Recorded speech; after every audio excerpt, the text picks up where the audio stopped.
ஒரு நல்ல நபர் இருக்கிறாரு, அவங்கள பத்தி நீங்க தப்பு தப்பா பேசுறீங்க, புரணி பேசுறீங்க. நீங்க யாரை பத்தி பேசுறீங்க தெரியுமா? இப்போ தூயாவியானவரை பத்தி பேசுறீங்க இல்லையா? ஒரு நல்ல நபருடைய பேரை கெடுக்கிறீங்க. அதனாலதான் பைபிள்ல போட்டிருக்கு, சிராக்கின் ஞானம் 28வது அதிகாரத்துல போட்டிருக்கு, தெரியுதா? புரணி பேசுவதே சாபம்.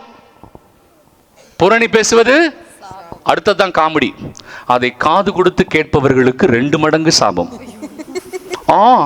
ஓ ஐயோ நஜ்மாவாடி, ஓ முடிஞ்சு போச்சு கதை. பேசினவங்களுக்கு 1 மடங்கு சாபம், கேட்டவங்களுக்கு எனக்கு என்ன, போய் உட்காந்து கேளு போ. இல்லையா? பைபிள் ரொம்ப தெளிவா இருக்குல்ல.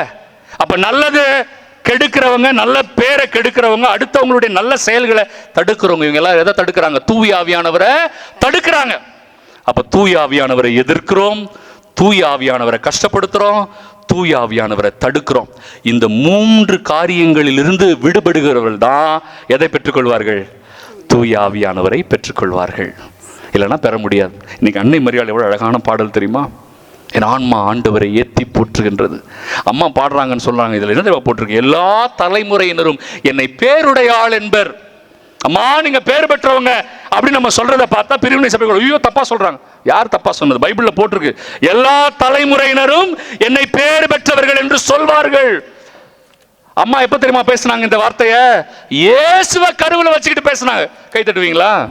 நல்லா கை தட்டுவீங்களா? இயேசுவை கருவுல வச்சுக்கிட்டு சொன்னாங்க.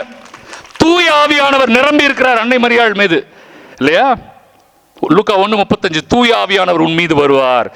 முதலா இயேசுவின் நிமித்தம் தூய ஆவியானவரை பெற்ற முதல் நபர் அன்னை மரியாள். நேற்று சொன்ன தூய ஆவியானவரை பெற்ற பிறகு இயேசுவை கருவில் தாங்கி இருக்கும் போது அம்மா சொன்னாங்க, இனிமே வர எல்லா தலைமுறையினரும் என்ன சொல்லுவாங்க?